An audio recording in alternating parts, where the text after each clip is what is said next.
अस्सलाम वालेकुम। आज जो हम लेक्चर पढ़ेंगे, पिछले 2 लेक्चर मैंने डिलीवर कर चुका हूँ। एक है बेसिक स्टीरियोमेट्री और दूसरा है हमारे पास मैंने अपलोड किया है कौन सा मोड, और तीसरा लेक्चर है हमारे पास कौन सा इवागेड्रो नंबर। अभी देखेंगे कि इवागेड्रो नंबर क्या है, इसकी डेफिनेशन देखेंगे कि क्या है। ठीक है, तो इवागेड्रो क्या है? इवागेड्रो नंबर क्या है? नंबर है। क्या है? नंबर है जो किसका नंबर बताता है? एटम्स का नंबर बताता है, मॉलिक्यूल्स का बताता है, आयंस का बताता है, एक फार्मूला यूनिट का बताता है। In one mole of substance, एक मोल में जितने नंबर ऑफ एटम्स हो, जितने नंबर ऑफ मॉलिक्यूल्स हो, जितने नंबर ऑफ आयंस हो, जितने नंबर ऑफ फार्मूला यूनिट्स हो एक मोल में, तो हम इसको क्या बोलेंगे? इवागेड्रो नंबर बोलेंगे। इवागेड्रो एक जर्मन साइंटिस्ट था, इसका ओरिजिनल नेम था इवागेड्रो। ठीक है, ये क्या है? कांस्टेंट है। ये क्या है? कांस्टेंट है। ये इवागेड्रो कांस्टेंट है। इसकी वैल्यू है 6.02 × 10⁻23 पार्टिकल्स बोल सकते हैं। पार्टिकल्स में 3 चीज़ें आ जाती हैं, एटम्स आ जाते हैं, मॉलिक्यूल्स आ जाते हैं, आयंस आ जाते हैं। ठीक है, अगर कोई एमसीक्यू कोई क्वेश्चंस वगैरह में पार्टिकल आए वर्ड, तो आप समझ जाएं कि एटम्स की बात हो रही है, मॉलिक्यूल्स की बात हो रही है, आयंस की बात हो रही है। तो यहाँ पर क्या है? ये नंबर है। ये यहाँ पर ये क्या है? नंबर है जो क्या बताता है? नंबर किसका बताता है? एटम का, मॉलिक्यूल का, आयन का और फार्मूला यूनिट का बताता है। तो हम इसमें एक मोल में जितने नंबर ऑफ एटम्स हो, मॉलिक्यूल्स हो, आयंस हो, फार्मूला यूनिट हो, तो हम इसको क्या बोलेंगे? इवागेड्रो नंबर बोलेंगे। फर्दर एक डेफिनेशन और भी है, तो number of particles, the number of particles. यहाँ पर जिक्र कौन सा है? एटम का। आप यहाँ पर मॉलिक्यूल्स डाल सकते हैं वर्ड, तो यहाँ पर क्या है? Number of particles in a one mole of substance. एक मोल में जितने number of particles, atoms, ions, molecules आए जो किसके बराबर हो? इस नंबर के बराबर हो। इसके 6.02 × 10⁻23। ये क्या है? कांस्टेंट है। अगर इसको क्या करूँ मैं? ब्रेक डाउन करके अपने कंपोनेंट्स में लिखूँ तो कैसा होगा? 60200000000 अप टू 23 zeros।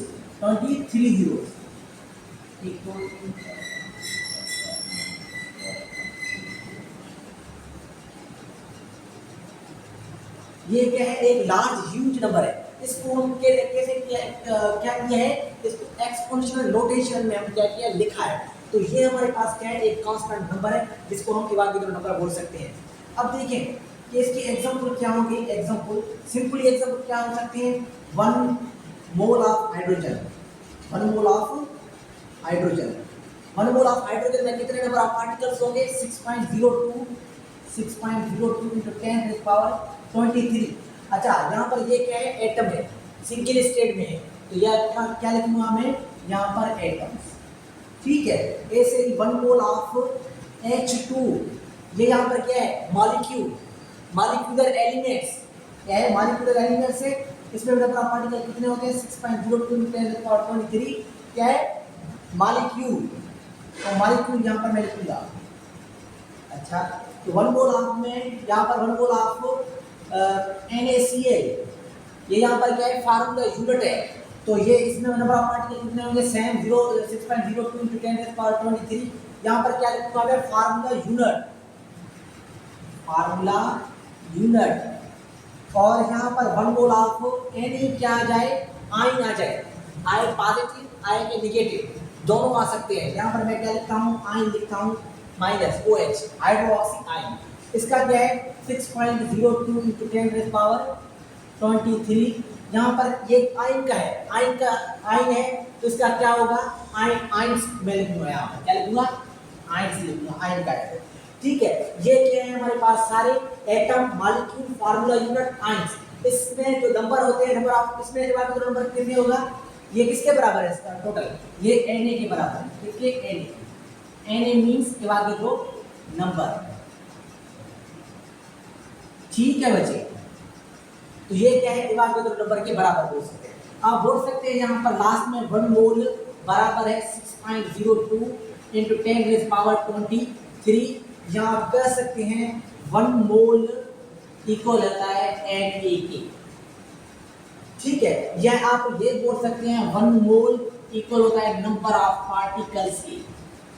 पार्टिकल में 3 चीजें आ जाती हैं। Atom, atom, molecule, atom, molecule और आयन, ये हमारे पास पार्टिकल में सारे आ जाते हैं। ठीक है, आप ये कहें बात क्या है, सेम है। ठीक है, ऐसे मैं कह सकता हूँ मोल क्या है, मोल हमारे पास amount to calculate amount of substance. कोई चीज को अमाउंट को कैलकुलेट करें तो हम उसको क्या बोलेंगे, मोल बोलेंगे। जैसे कि हम बाजार वगैरह में जाते हैं तो बोलते हैं कि एक पेयर हमको चप्पल दो, तो कितने चप्पल देता है, 2 देता है। ऐसे ही हम बाजार में जाते हैं 1 डजन बनाना दो या 1 डजन मुझे एग्स का दो, तो ये 1 डजन, 1 डजन कितने एग्स के बराबर होते हैं, 12। ठीक है, ऐसे ही हमारे पास एक पेयर होता है, एक ग्रास में कितने डजन होते हैं, 12 डजन होते हैं। ठीक है, ऐसे ही 1 किलोमीटर में कितने मीटर होते हैं, 1000 मीटर। ठीक है, ऐसे ही 1 केजी में कितने ग्राम होते हैं, 1000 ग्राम। ये हमारे पास क्या है, सारे यूनिट्स हैं, जिसमें क्या है 1 ठीक है, ऐसे ही 1 मोल में कितने नंबर ऑफ पार्टिकल्स होते हैं, 1 मोल में कितने नंबर ऑफ पार्टिकल्स होते हैं, 6.02 × 10⁻23। यहाँ पर क्या है, 1 पेयर में कितने नंबर ऑफ पार्टिकल्स हैं, आपने माइंड को क्या करें, इलाबोरेट करें, ब्रॉड करें समझने के लिए, तो इमेजिन करें जैसे, और ये एक है रियलिटी भी है। ऐसे ही यहाँ पर ये क्या है, कांस्टेंट है, जिसको किसके बराबर होता है, 6.02 × 10⁻23। ठीक है, आगे ही एक यहाँ पर एक वर्ड आ गया है, सब्सटेंस। तो सब्सटेंस क्या होता है, तो सब्सटेंस को मैं यहाँ पर अच्छे से डिटेल में एक्सप्लेन करना चाहता हूँ। तो यहाँ पर आप स्क्रीनशॉट भले लेके, ठीक है, नोट कर लें इसको।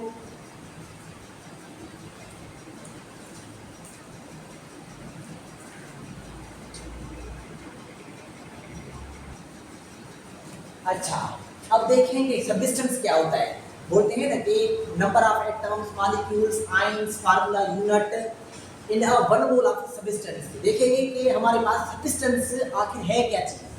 तो यहाँ पर क्या है, सब्सटेंस की बात करेंगे हम। सब्सटेंस कहें या आप मैटर कहें, या मैटर, सब्सटेंस या मींस मैटर। तो इसमें क्या आ जाते हैं, 2 टाइप आ जाते हैं। एक आ जाता है प्योर सब्सटेंस या प्योर मैटर, और दूसरा आ जाता है इम्प्योर मैटर या इम्प्योर सब्सटेंस। प्योर सब्सटेंस और दूसरा है हमारे पास इम्प्योर सब्सटेंस। इम्प्योर सब्सटेंस को मेनली हम क्या कहते हैं, मिक्सचर। क्या कहते हैं, मिक्सचर। इम्प्योर सब्सटेंस को केमिस्ट्री में टर्मिनोलॉजी दिया गया है क्या, मिक्सचर। अच्छा, अब देखेंगे कि सब्सटेंस और मैटर। मैटर मैंने आपको पहले बताया था, मैटर क्या है, anything having mass and occupies space. वो चीज जो जगह घेरे और वजन रखे, तो हम उसको क्या बोलेंगे, मैटर। मैटर आया कि नॉन लिविंग हो सकता है, लिविंग भी हो सकता है। मैं क्या हूँ, मैटर हूँ। ये पेन क्या है, मैटर है मार्कर। ठीक है, ऐसे ही नॉन मैटर कौन से हो सकते हैं, हमारे feelings, emotions, sadness, angry, happiness, ये क्या है हमारे पास, नॉन मैटर है। ठीक है, तो यहाँ पर क्या है, वो बता रहा हूँ कि प्योर सब्सटेंस में कौन से आ जाते हैं हमारे पास, 2 आ जाते हैं, एलिमेंट और कंपाउंड। कौन से आ जाते हैं, एलिमेंट और कंपाउंड, एलिमेंट एंड कंपाउंड। ठीक है, तो एलिमेंट देखेंगे, एलिमेंट क्या होता है, एलिमेंट क्या है, it is the made up of same type of atom. ये क्या होता है, कलेक्शन होता है किसका, सेम टाइप ऑफ एटम या सेम काइंड ऑफ एटम। तो मैं कहूंगा सेम टाइप ऑफ एटम। तो सेम टाइप ऑफ एटम यहाँ पर कौन से होते हैं, H2 हो गया हमारे पास, Cl2 हो गया, N2 हो गया, O2 हो गया, ये हमारे पास सेम टाइप ऑफ एटम है। ऐसे ही हमारे पास कंपाउंड एलिमेंट्स के 2 टाइप होते हैं, एक होते हैं जस्ट एलिमेंट्स और दूसरा होता है मॉलिक्यूलर एलिमेंट्स। एलिमेंट्स हमारे पास ये एलिमेंट्स है हमारे पास। एलिमेंट को फर्दर में कैटेगराइज करूँ ना, तो ये इसके 2 टाइप होते हैं, एक होता है एलिमेंट्स और दूसरा होता है मॉलिक्यूलर एलिमेंट्स, मॉलिक्यूलर एलिमेंट्स। अच्छा, एलिमेंट्स कौन से आ जाते हैं? सोडियम आ गया हमारे पास, पोटाशियम हो गया, कैल्शियम हो गया, ऐसे ही हमारे पास दूसरे आ जाते हैं, लिथियम हो गया, ईटीसी एंड मैनी मोर आ जाते हैं। ठीक है, ये क्या है? एलिमेंट्स है। मॉलिक्यूलर एलिमेंट्स कौन से होते हैं? जो डायटोमिक फॉर्म में हो। ये क्या है? H2 the element made up of same like a atom, N2, O2, F2, Cl2, these are all considered as a molecular elements. तो यहाँ पर ये क्या है? कंपाउंड। अभी देखेंगे ये क्या है? मॉलिक्यूलर एलिमेंट्स की मैंने एग्जांपल दी है, यानी एलिमेंट्स की जस्ट नहीं दिए, मॉलिक्यूलर एलिमेंट्स के दिए एग्जांपल। तो यहाँ पर फिर आए कंपाउंड। कंपाउंड किसको बोलते हैं? अभी देखेंगे कि हमारे पास कंपाउंड क्या होता है। अभी देखिए कंपाउंड के फर्दर क्या होते हैं? दो टाइप होते हैं, एक होता है आयनिक कंपाउंड और दूसरा होता है हमारे पास कोवेलेंट कंपाउंड्स। अच्छा, यहाँ पर देखिए कंपाउंड के वर्ड पर गौर करें यहाँ पर, तो कंपाउंड का डेफिनेशन क्या होता है? कंपाउंड क्या है? It is a combination of a same और different type of atoms, that is called compound. Compound के एग्जांपल कौन से होते हैं? NaCl और AgNO3, CaCO3 और हमारे पास H2O। ये क्या है? सारे कंपाउंड्स हैं, ये तो मॉलिक्यूल है, ठीक है, लेकिन किसमें आ जाते हैं? ये हमारे पास आयनिक और कोवेलेंट। इसके फर्दर क्या है? कंपाउंड के टाइप होते हैं। कौन से? कंपाउंड के फर्दर टाइप्स होते हैं, एक होता है आयनिक कंपाउंड और दूसरा होता है हमारे पास कौन सा? Covalent compound. Covalent compound. अच्छा, यहां पर देखिए आयनिक कंपाउंड आपने पढ़ा होगा, आयनिक बॉन्ड, कोवेलेंट बॉन्ड, ठीक है। ये क्या है हमारे पास? इसके कंपाउंड्स होते हैं। आयनिक कंपाउंड्स हम उसी को बोलेंगे जिसमें क्या आ जाए? मेटल और नॉन मेटल की क्या हो जाए? कॉम्बिनेशन हो। मींस दैट क्या करें? मेटल क्या करता है? लॉस करे इलेक्ट्रॉन, और नॉन मेटल क्या करे? इलेक्ट्रॉन गेन करे, यानी losing and gaining property of atom, that's called ionic compound. ये क्या है? Ionic compound. और ये किसमें होता है?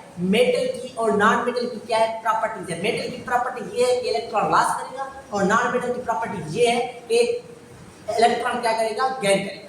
जो इलेक्ट्रॉन गेन करेगा उस पर चार्ज नेगेटिव आता है, जिसको हम एनायन बोल सकते हैं। जो इलेक्ट्रॉन गेन करेगा उस पर नेगेटिव एनायन कह सकते हैं, जिसमें एटम और इलेक्ट्रॉन क्या करे? लॉस करे, उसमें क्या आ जाता है? कैटायन, जिसमें पॉजिटिव चार्ज आ जाता है। यहाँ पर क्या बोलूंगा मैं? यहाँ पर बोलूंगा NaCl, this is a compound. AgNO3, this is also compound. और हमारे पास CaCO3, कैल्शियम कार्बोनेट, जिसको हम लाइमस्टोन बोल सकते हैं, ये क्या है? हमारे पास कंपाउंड है, लेकिन कौन सा? आयनिक कंपाउंड, मेटल और नॉन मेटल। ये होता है कॉम्बिनेशन किसका? ये कॉम्बिनेशन है मेटल विद नॉन मेटल, ठीक है। और कोवेलेंट कंपाउंड्स कौन से होते हैं? कोवेलेंट कंपाउंड याद करना कि कोवेलेंट कंपाउंड ओनली क्या होता है? कॉम्बिनेशन ऑफ नॉन मेटल आपस में क्या करते हैं? जुड़ते हैं, तो हमारे पास क्या बनता है? बनते हैं कोवेलेंट कंपाउंड बनते हैं। For suppose example, non metal और नॉन मेटल प्लस में नॉन मेटल, जैसे कि H प्लस H, ठीक है। तो क्या बना है हमारे पास? H2। ऐसे Cl प्लस Cl क्या बना है? Cl2।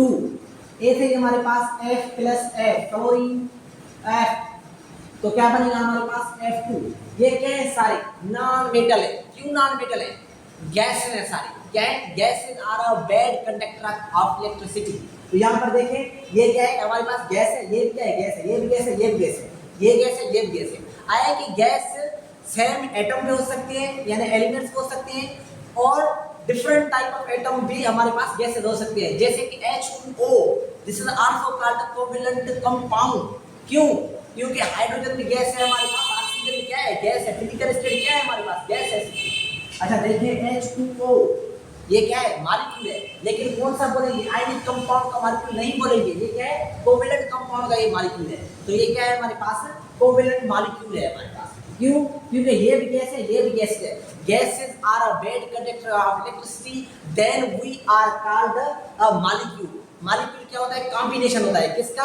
आए के सेम टाइप ऑफ एटम का, आए के डिफरेंट टाइप एटम का। लेकिन क्या है? इसमें भी क्या है? कंडीशंस होती हैं। आयनिक कंपाउंड या आयनिक बॉन्ड जिसमें बनेगा, उसमें कंडीशन है कि 1.7 से इलेक्ट्रोनेगेटिविटी अगर ज़्यादा है तो आयनिक बॉन्ड बनेगा और आयनिक कंपाउंड होगा। अगर 1.7 से इलेक्ट्रोनेगेटिविटी जिसका कम होगा तो कौन सा होगा हमारे पास, कोवेलेंट कंपाउंड होगा, कोवेलेंट मॉलिक्यूल होगा। ठीक है, तो ये हमारे पास क्या है, इलेक्ट्रोनेगेटिविटी और पीरियोडिक ट्रेंड्स हैं जो आपको इंटर में चलकर पढ़ेंगे। सही है, तो ये हमारे पास फर्स्ट ईयर का फर्स्ट चैप्टर हमने स्टार्ट किया है, स्टेटोमेट्री। पिछले लेक्चर में मैंने बेसिक 2 कॉन्सेप्ट छोड़े हैं, आप वो देखें, और फर्स्ट लेक्चर सेकंड लेक्चर मैंने डिलीवर कर चुका हूँ, आप प्लेट में जाकर देखें। और एक कौन सा थर्ड लेक्चर है जो आज मैंने डिलीवर किया है। सो काइंडली आपसे ये गुजारिश है कि सब्सक्राइब करते जाएं और लोगों को तरफ शेयर करते जाएं और सपोर्ट करते जाएं, आपके इल्म की रोशनी को फैलाते जाएं। आपका भला होगा मेरा। Thank you so much.